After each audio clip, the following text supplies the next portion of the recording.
Terpujilah Buddha, Namo Buddhaya. Indonesia merupakan negara kepulauan yang kaya akan keberagaman suku bangsa, bahasa, kebudayaan, dan agama. Kemajemukan ini terjalin dalam satu ikatan bangsa Indonesia dengan Bhinneka Tunggal Ika sebagai semboyan pemersatu bangsa. Oleh karena itu, moderasi beragama sangat diperlukan untuk tetap menjaga persatuan dan kesatuan sesuai dengan Undang-Undang Dasar 1945 Pasal 29.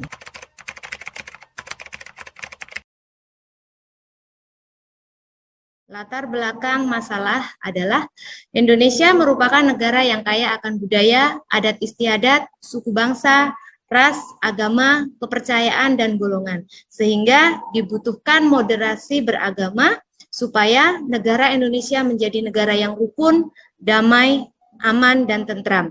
Apabila tidak ada moderasi beragama, akan terjadi banyak perpecahan, perseteruan, dan akan banyak sekali masalah-masalah yang timbul yang dapat mengakibatkan perpecahan sehingga tujuan nasional dari bangsa Indonesia supaya negara Indonesia menjadi negara yang rukun, damai, tidak dapat terwujud.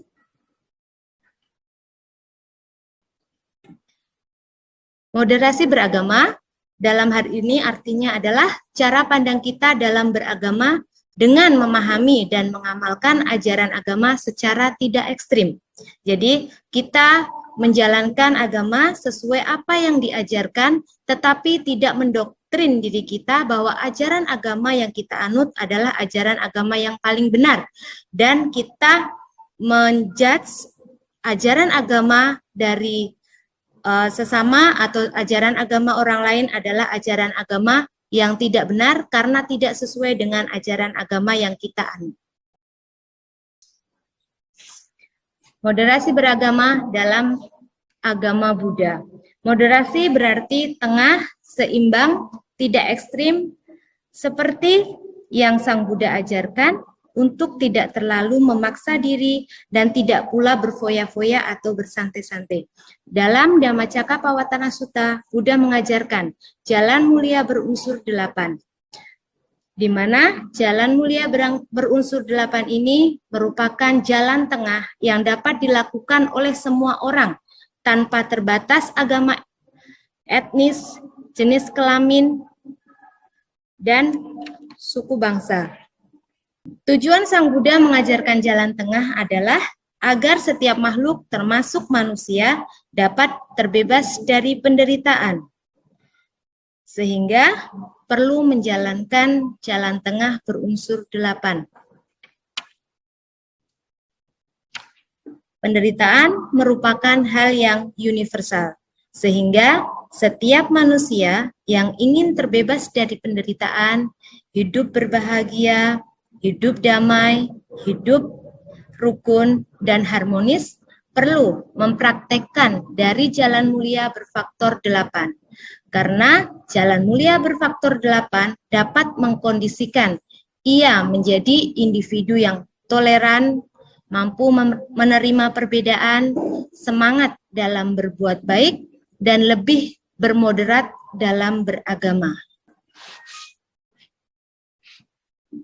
Akan tetapi, dalam kenyataannya, moderasi beragama tidaklah mudah untuk dipraktekkan dalam kehidupan sehari-hari. Menurut saya, masalah moderasi yang saya ketahui diantaranya adalah adanya perbedaan, seperti perbedaan agama, perbedaan pendapat, sehingga kadang antara agama yang satu dengan agama yang lainnya tidak saling rukun.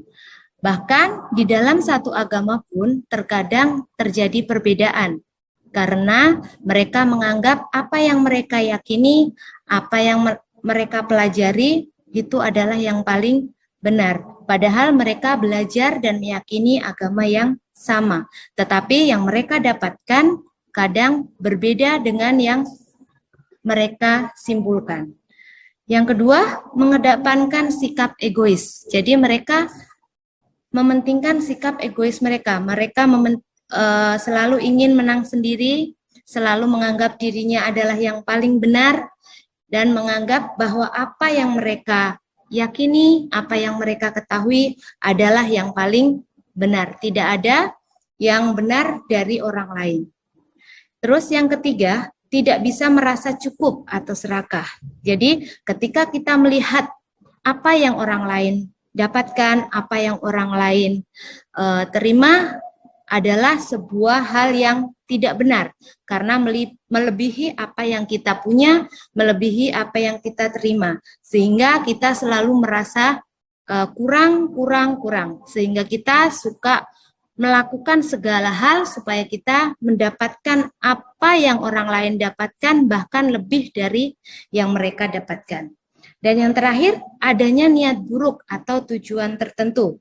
Misalnya, seseorang menginginkan suatu hal, mereka memprovokasi orang-orang lain untuk tujuan mereka sendiri. Mereka tidak berpikir apakah yang mereka inginkan itu adalah hal yang benar ataupun tidak. Yang penting tujuan yang mereka ingin capai tercapai. Sehingga masalah-masalah itu menjadi masalah dalam bermoderasi beragama. Buddha telah memberikan solusi untuk mengatasi masalah moderasi tersebut, yaitu dengan menjalankan praktek jalan tengah berfaktor 8. Apabila kita telah menjalankan jalan tengah berfaktor 8, kita dapat menjadi pribadi yang penuh dengan kesadaran, yang bahagia, rukun, toleran, damai, dan harmonis. Sebab ajaran jalan tengah itu merupakan prinsip yang paling dasar dan yang paling relevan di dalam agama Buddha. Moderasi beragama bisa dimulai dari diri kita sendiri. Sebagai contoh, kita menjadi seorang pendidik, kita dapat mengajarkan kepada peserta didik kita untuk selalu waspada, jangan langsung percaya dengan informasi yang belum tentu kebenarannya, mengajarkan untuk bersikap toleransi terhadap teman, peka dan peduli dengan sesama. Begitupun ketika kita menjalani kehidupan kita di masyarakat, kita harus menjalankan dengan penuh kebijaksanaan supaya moderasi beragama dapat menjadi budaya dan karakter bangsa Indonesia menjadi lebih baik. Terima kasih atas perhatiannya. Mohon maaf apabila ada yang kurang. Selamat siang dan Namo Buddhaya.